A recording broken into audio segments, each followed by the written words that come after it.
Dream Scenario. This is a new film from A24 starring Nicolas Cage, among other people. There's quite a deep supporting cast, including Tim Meadows. That was fun. I was like, wow, Tim Meadows. Look at you. Good job. Um, and this is available with audio description. I bought it off the Apple Store. I was fairly certain this was going to be something that I had liked. I sometimes I make a choice and I'm like, I don't know. Do I rent it? Do I buy it? Do I rent it? Do I buy it? Do I rent it? Do I buy it? And this one I just chose to go ahead because there was massive talent last year, and when I saw that, I was like, I would have bought that. I would have no problem rewatching that again. So I was kind of hoping this would fall in the line of that, and it does. Dream Scenario is inherently rewatchable, especially if you really want to get into um, all of the nuances of the world as the film goes. So let's talk about it. So Nicolas Cage plays a tenured professor in, I don't know, some kind of science that I didn't even fully understand, but he wants to talk about ants.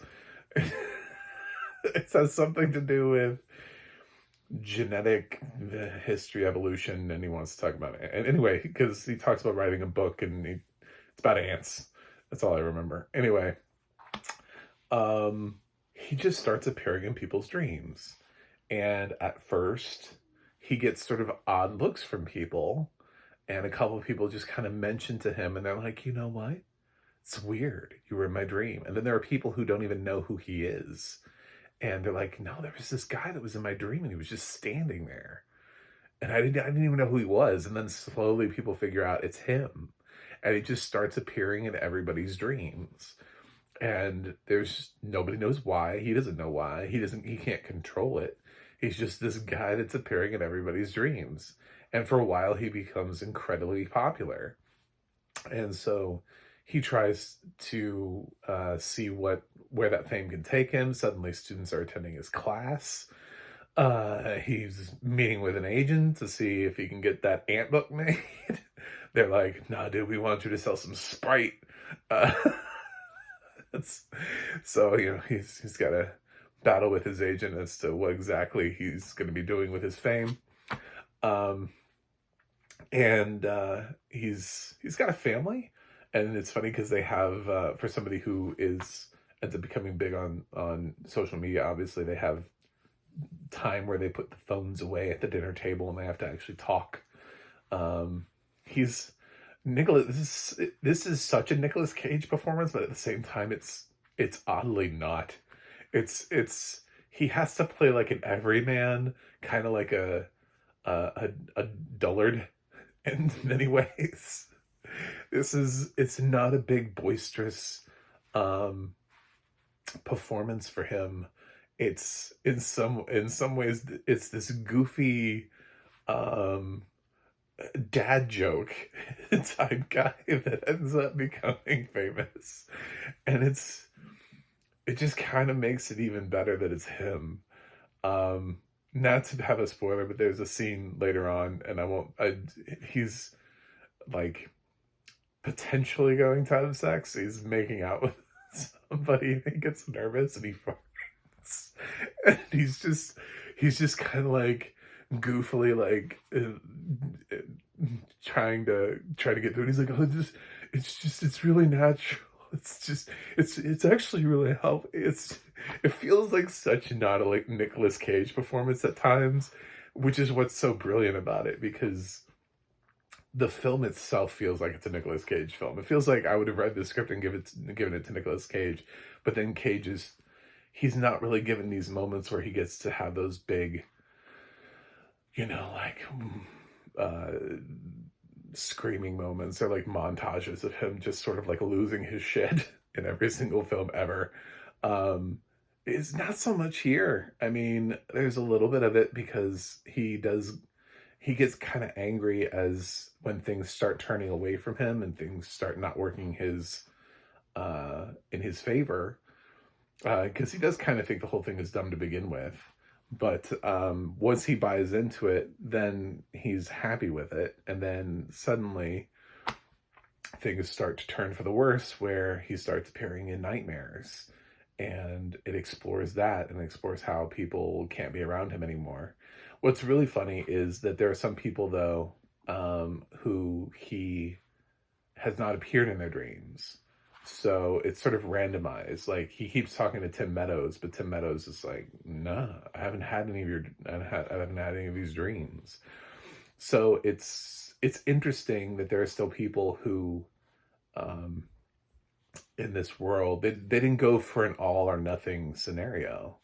They went for a, some people experience this, and it's enough of a phenomenon that it's notable, but it's not like every person on the planet is has Nicolas Cage in their dreams. In case you thought that's what Dream Scenario was.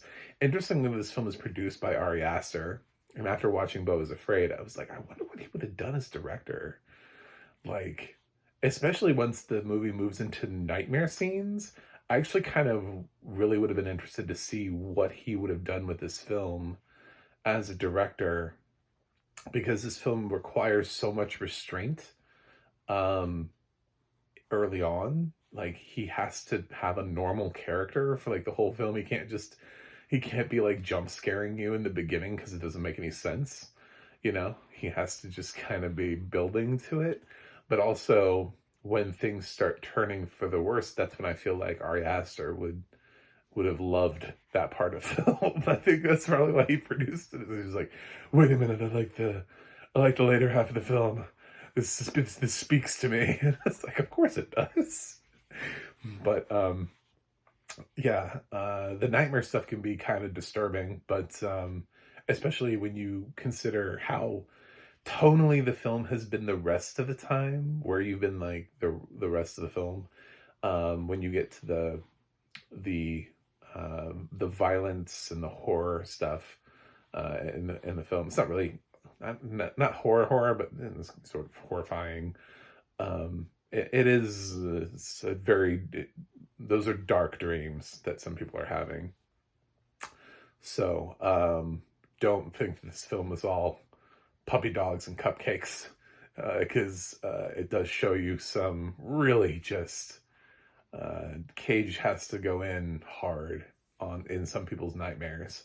And yeah, and it explores that, and explores cancel culture, and it explores how far we're willing to go, because it's amazing how, even though he can't control it and there's no definitive reason at the moment as to how this is happening, and he has no idea how he's doing it, and nobody really is saying how he's doing it or anything like that, he still sort of gets canceled from everything, with zero control over what it is that he's doing. So it explores that. It's a great performance from Nicolas Cage.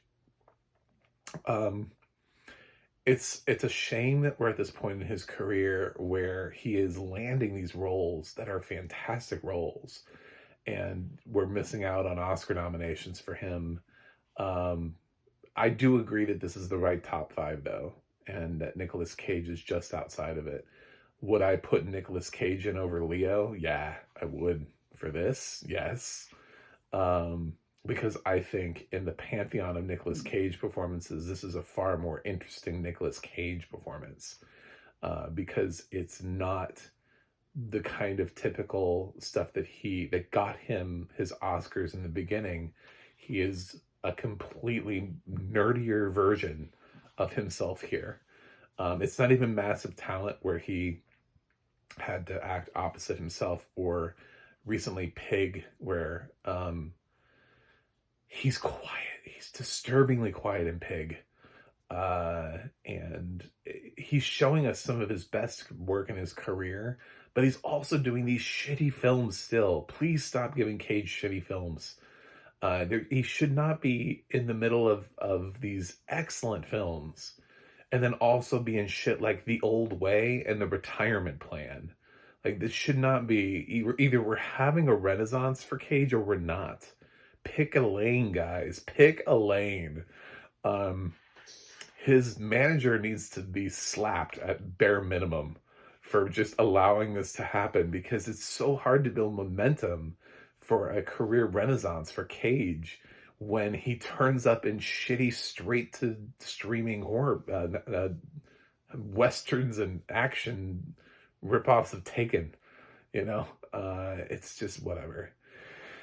So, definitely check this out. Nicolas Cage is great in it. Yes, there's a supporting cast of a whole bunch of random people that just kind of show up throughout the whole film. But the reason to watch this is Cage and the concept. It does go a little bit long. Like, there's a point in the film, and the problem with that is that there's a point in the film where it feels like, okay, we're ending, and then it just keeps going.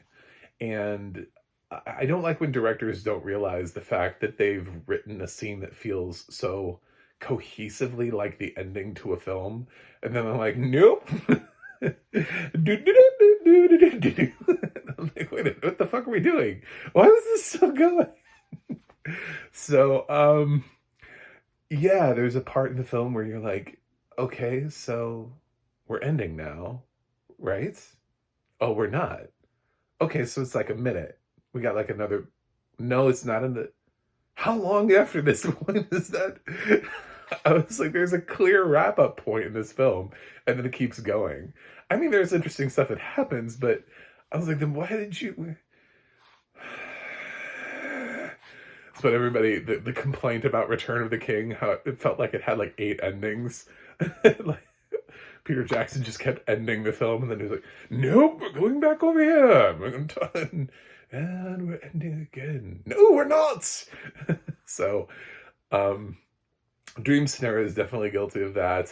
And that's maybe the difference between an A and an A minus here. Audio description is pretty solid. It's kind of hard to tell because there's nothing nuts except some of the dreams. So you just got to pay attention to the dreams. The rest of it is just, what's he wearing? What's he look like? What's our location? It's the usual stuff, because it's actually just a normal film with a normal dude who's appearing in your dreams. You know, that's all it's actually kind of a pretty safe and basic concept. I wish A24 had done more with this film, or just not released it. Same thing with The Iron Claw, which I haven't seen, but I know a lot of people saw it. A24 needs to know where their cap is on awards consideration films, and instead of sending really solid films, this is well reviewed, it has high scores from critics. It did manage a Golden Globe nomination, but instead of sending things like Dream Scenario and Iron Cloud to die while you're deep in your marketing campaigns for Past Lives and Zone of Interest and, I guess, Priscilla, you know, if you can't market it, push it to the following year. You know, sit on this for a year. Dream Scenario could have come out in 2024, and could have seen what was happening. And I mean, they didn't benefit anything from Iron Claw getting 0 nominations, from them waiting until Christmas to open it, and then everybody's like, wow, this film is great, and then it went nowhere. Same thing with Neon and Origin. That was an awful campaign. So, yeah, just why are we doing this? Why are we dumping films at the end of the year that when the year is already full, and it's not showing that these films have any chance of doing anything. So at least Cage got that Golden Globe nomination. That's at least the takeaway from this. But arguably he could have had more. He was excellent in this, and hopefully we'll get another. I hear that there's another film of his that's looking pretty great in 2024. So maybe that'll finally get him. Maybe that'll be part of the Cage renaissance, where we'll finally renominate him for an Oscar for building his career back. But damn, stop doing shitty films, Nick. Get yourself out of shitty films. Anyway, I'm giving Dream Scenario an A minus. Yeah, exactly for what I said. I was like, you can't come up with an ending for a film and then be like, whoa, I'm gonna keep going. I hate that. It bothers the shit out of me when films do that. So I'm gonna ding it a little bit for that, but I did mostly enjoy this film. It just arguably could have been about 10 to 15 minutes shorter, and I wouldn't even have noticed. had they not included the last little chunk of film, I would just be like, well, that's it. It ended. That was a satisfying ending. So anyway, thanks for watching. Thanks for subscribing. I have a website, MacMovieGuy.com. You can follow me on X, Threads, or Instagram at MacMovieGuy. You can go to the audio description project, adp.acb.org. It'll let you know what has audio description, where you can watch it, and you can go to the ADNA.org. That's the ADNA.org. It'll let you know who's narrating your favorite films and television series. That's it for me today. I will watch something else and see you guys on the other side.